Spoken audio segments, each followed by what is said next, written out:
Hello అండి. ఈరోజు నేను మనకి ఎంతో యూస్ అవుతూ న్యాచురల్గా ఉండే హెర్బల్ హెయిర్ ఆయిల్ని ప్రిపేర్ చేసుకుంటున్నానండి. హెర్బల్ హెయిర్ ఆయిల్స్ అంటే ఏవే ఫారెస్ట్ ఏరియాకి వెళ్ళి కొండల్లో గుట్టల్లో ఉన్న ఏవి తీసుకురావడం లేదండి.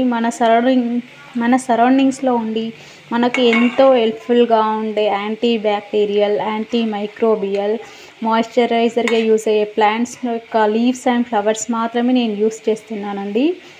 నీమ్ అంటే వేపలో ఎన్నో యాంటీ బ్యాక్టీరియల్, యాంటీ మైక్రోబియల్ గుణాలు ఉంటాయండి. ఇవి మన స్కాల్ప్ని చాలా క్లియర్గా ఉంచుతాయి.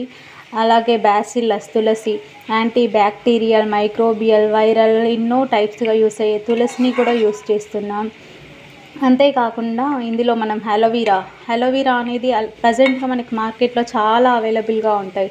అలోవీరా ఆయిల్, పారాషూట్ అలోవీరా అనేసి అందులో ఎంత కన్సిస్టెన్సీ యాడ్ చేస్తున్నారో తెలియదు. అందులో అలోవీరా యూస్ చేస్తారో చేయరో కూడా తక్కువ కన్సిస్టెన్సీ యూస్ చేస్తారు. కానీ ఎందుకంటే న్యాచురల్గా దొరికే ఈ లీవ్స్ ఇవనేటివి మార్కెటింగ్ చాలా డిమాండ్ ఉంటాయండి. విలేజ్ పీపుల్స్కి వీటి వాల్యూ తెలియకపోవచ్చు, కానీ ఎక్కడైతే వీటి అవైలబిలిటీస్ అనేది మనకి దొరకవో వాటి కాస్ట్ ఎక్కువగా ఉంటుంది. ప్రజెంట్గా మేము విలేజ్లో ఉంటాం కాబట్టి వీటిని యూస్ చేసి న్యాచురల్గా ఆయిల్ తయారు చేయాలనుకుంటున్నాం. మీరు ఎందుకు ఇంత వీటితో ఆయిల్ రెడీ చేయాలనుకుంటున్నారు అన్న డౌట్ మీకు రావచ్చండి. మార్కెట్లో దొరికే ఎన్నో ఆయిల్స్ ఉన్నాయి, కానీ అందులో వాటి ప్రిపరేషన్, వాటి ఇంగ్రీడియంట్స్ ఉంటాయి, కానీ కన్సిస్టెన్సీ కూడా వాళ్ళు మెన్షన్ చేస్తారు చాలా వరకు. కానీ అది రియలా, ఎంత కన్సిస్టెన్సీ యూస్ చేశారు, వర్కౌట్ అవుతుందా అన్న దానికంటే మనకు అక్కడ ఉన్న ప్రికాషన్స్, వాటిపైన ఉన్న ప్రిపరేషన్ యూస్ చేస్తాం తప్ప వేటి వల్ల అంత రిజల్ట్ అయితే మనకు ఉండదు. నేనైతే చాలా ఎక్స్పీరియన్స్ చేశాను, బట్ నా హెయిర్ మీడియంగా థిన్గా ఉండేది. కానీ ఈ ఆయిల్ నేను ఎప్పటి నుంచి అయితే యూస్ చేస్తున్నానో లైట్గా డిఫరెంట్ నాకు తెలిసిందండి. ఈ హెర్బల్ ఆయిల్లో మెయిన్గా బింగా అనేది మెయిన్ ఇంగ్రీడియంట్ అండి.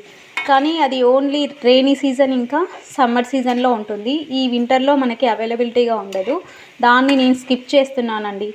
దాన్ని మెన్షన్ చేసి మీకు నేను ఆల్రెడీ యాడ్ చేశాను చెప్పొచ్చు, కానీ విచ్ ఈస్ నాట్ ఫెయిర్ కదా. నేను యాడ్ చేయని వాటి గురించి చెప్పనండి.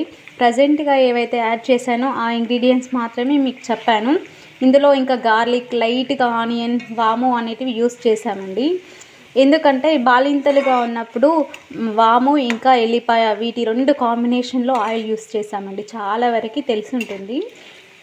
ఇవి ఎప్పుడైతే యూస్ చేస్తామో ఆ టైంలో నా వరకు నేను ఓన్గా ఎక్స్పీరియన్స్ అయ్యింది ఏంటంటే హెయిర్ అనేది మంచి బ్రౌన్ టు బ్లాక్ కలర్లోకి షేడ్ అవుతుందండి. హెయిర్ థిక్నెస్ కూడా బాగుంటుంది, మంచి ఫ్లేవరింగ్గా కూడా ఉంటుందండి ఆయిల్.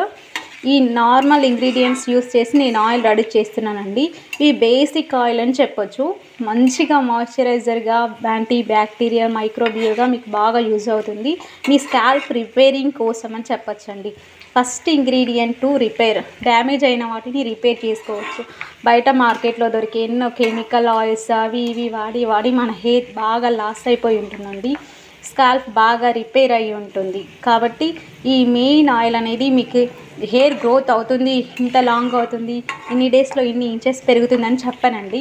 కెమికల్ వల్ల మన బాడీని కాపాడుకోవడానికి ఒక చిన్న సప్లిమెంట్గా, ఒక హెయిర్ చిన్న సప్లిమెంట్గా స్కాల్ప్ రిపేరింగ్ దానిలాగా నేను చెప్పొస్తానండి. బయట మార్కెటింగ్లో నేను ఈ కోకోనట్ ఆయిల్ పర్చేస్ చేశానండి. ఈ లీవ్స్ అనేటివి ఎక్కడో తోటల్లో ఫెర్టిలైజర్స్ వేసి పెంచినవి కాదండి. మన చుట్టుపక్కల పెరట్లో, తోటల్లో అక్కడ నుంచి నేను సేకరించానండి వీటిని. ఈ ఆయిల్ అనేది డెఫినెట్గా మీకు యూస్ అవుతుందండి. మనం వాడే ఇంగ్రీడియంట్స్ ఏవైనా మార్కెట్లోవి కాకుండా న్యాచురల్గా వాడుకుంటే చాలా బెటర్గా ఉంటుందండి. బయట మార్కెట్లో వాడినవి మనకి రిజల్ట్స్ ఉంటాయో లేవో తెలియదు, కానీ సైడ్ ఎఫెక్ట్స్ చాలా ఉంటాయండి. ఇవి మాత్రం పక్కా సైడ్ ఎఫెక్ట్స్ తగ్గించి మంచి సొల్యూషన్ చూపిస్తాయండి. Thank you.